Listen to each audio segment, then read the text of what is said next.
Gen Z this, Gen Z that. There has been a lot of conversations about the Gen Z. One of the most common is how Gen Z do not want to make friends, how Gen Z are so lonely. And what I find so interesting about this conversation is that Gen Z are actually being blamed for not being able to make friends. And of course, this is not something new. This is something that is always happening with every generation. This constant blame game. And that's why in this episode, we are going to be looking at exactly how capitalist society that we have is actually not interested in seeing Gen Zs with friends. Because under capitalism, friendship is not profitable. Now, if you look at what capitalism and friendship stands for, or the values of these two kinds of systems, they are very different, because capitalism is all about making everything a transaction that will always result to a profit. And friendship is really about mutual care. It's about prioritizing the well-being of people. It's about showing up for people and stepping in when people are not in a position to do things that are considered day-to-day tasks. When friendship is involved, people care about how they treat each other instead of financial gain, and ultimately that is not good for capitalism, because for capitalism to thrive, it means that everything that people are doing needs to be of transactional nature. And that's why if you look at the society of today, it has been organized in a way that actually ensures that capitalism is always favored, and this obviously comes to the detriment of creating friendships or even maintaining them. One of the things that we are constantly hearing from a lot of older people is that, oh, the Gen Z are so young, they don't even want to work anymore. And this is very convenient, because they are also not talking about how the minimum wage has remained the same for very many years, while the cost of living keeps going up. And it has gotten to a point where even having a job is not going to ensure that you live a good life, and you're basically in survival mode. And of course, when young people bring this up, they are told to create side hustles. Oh, Gen Z are so lazy, you should just create a side hustle, 1 or 2. You should do 4 jobs just so that you can be able to pay your bills and have nothing else remaining for you to even have a social life. That is the reality for a lot of young people today. And this basically means that a lot of young people are spending a lot of their time on work. And you're finding that people are so exhausted from just working, and it's a routine, day in, day out. They don't have the energy to entertain other people. They don't have the energy to form or even maintain friendships. Their priority is all about making money to pay the bills, and the cycle continues. So it's actually pointless to try and blame Gen Z for not having friendships, when the focus here should be, why is it that a lot of people are expected to work the entire day and still not have enough money to even have a comfortable life?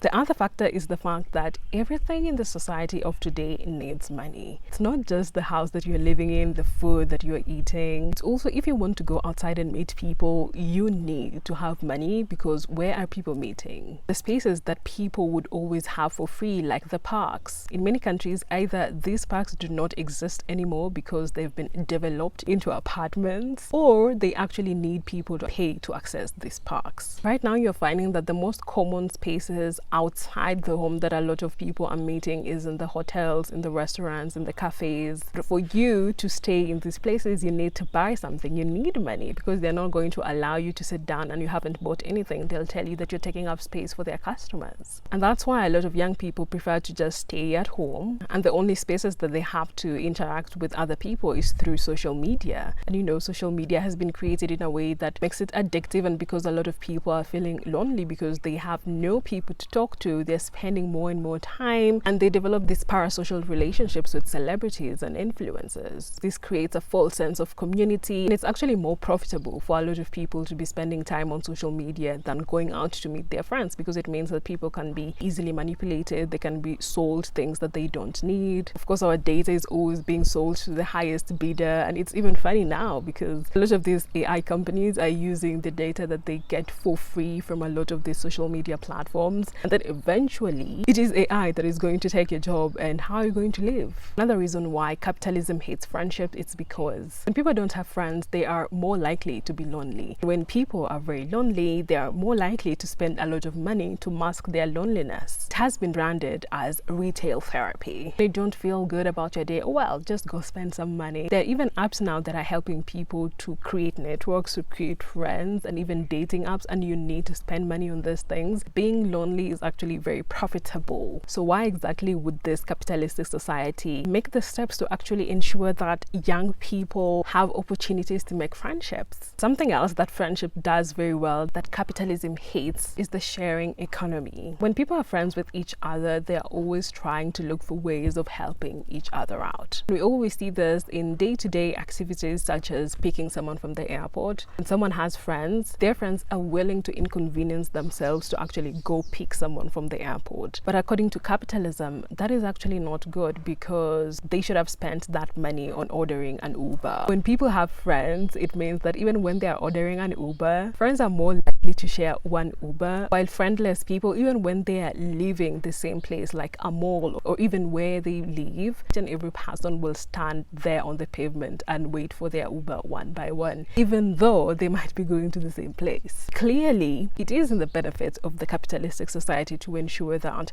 people do not have friends so that the most amount of money can be made. If I take myself as an example, because I like cooking and I also like cooking for my friends, it means that when I have a friend who is working a 9 to 5 and they probably work in a place that is near to me, I would take it upon myself to cook lunch for them and even deliver it to their office during the lunch hour. But that is actually not beneficial for capitalism because it means that my friend is not going to be spending money on lunch at some fast food restaurant or buy something in a convenience store. This sense of community and sense of care for each other is something that capitalism really hates, and this is exactly why there are some luxury companies where when they have goods that have not been sold, they will not think that, oh, we have a lot of bags and clothes that have not been sold, we should give them to people who are in need of these things. They will actually go ban them, they will destroy them, because for them looking like a company that's exclusive, that is expensive, is more important than actually helping people that are in need of these things. On top of this sharing economies that a lot of friendships will create, a lot of friendships do not require a transactional nature. People are willing to do things for you without expecting you to do things in return. Even when you look at a lot of older generations and their so-called ideas of friendships, it's not really friendships because a lot of them are always expecting that if I do something for you,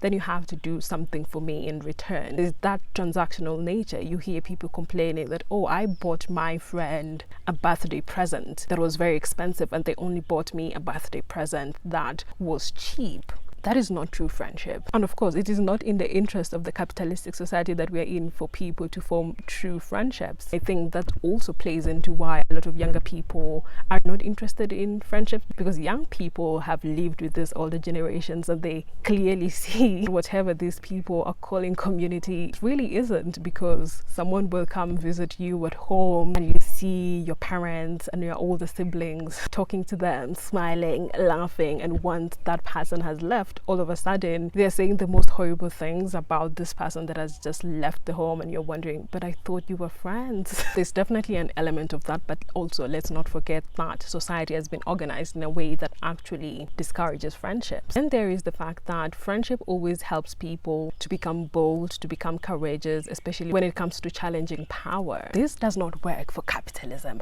at all. A lot of people are making money, especially a lot of companies, through exploitation of other people. When people care about each other, when they have that sense of community and they have developed true friendship, people will care about how other people are treated, and they are more likely to actually use their voice to challenge power. One of the reasons why a lot of companies that have always been exposed as being problematic, as exploiting other people for profit, they continue to be in existence because a lot of people do not really care about each other that much. And that's why even when you see a lot of conversations online about how they want to boycott a company, it's always some sort of a trend. It's something that people just do for a short time. Then within time, the company is gonna run a campaign where they present themselves in a certain way, or they paint themselves as a company that actually cares. And people fall for it. They actually forget about boycotting the company. They go back to buying from that same company, even though that company continues to exploit people. This is why these campaigns of us versus them is something that is always being employed, especially in politics, because they need people to think that, oh, they're different from other people, so they can be easily manipulated. When people think that, oh, those other people are different from me, it means that they really wouldn't care about what is happening to those people. That's always a win-win name for capitalism, because it means that you can convince people to not care about others so that they can continue to spend money on things that they actually do not need. It is true that the majority would rather keep the status quo because that's what they know, because change is scary. That's exactly why blaming Gen Z, blaming young people, something that is going to continue happening, and no real change is going to happen to these societal structures, because that's the easier thing. This conversation about Gen Z not having friendships is actually creating a lot of opportunity for someone who has a business mind. I have seen in some countries there are people who are now creating running clubs, and people are paying for these running clubs because, of course, a lot of people don't have friends, and something like a running club is giving them an opportunity to actually be close to people, to form some sort of community with people. This idea of younger people being lonely has brought forth the popularization of things like solo dates, solo traveling. About 20 years ago, saying that you are the kind of person that goes to a restaurant to eat alone, or someone who even travels to an entire new country on their own, you would be seen as someone who is abnormal. You'd be given a lot of lectures. But today, that is actually very normal, because that is the reality for a lot of young people. They are on their own, and they have had to actually learn how to do a lot of things on their own. Loneliness is actually very profitable to the capitalistic system that we have.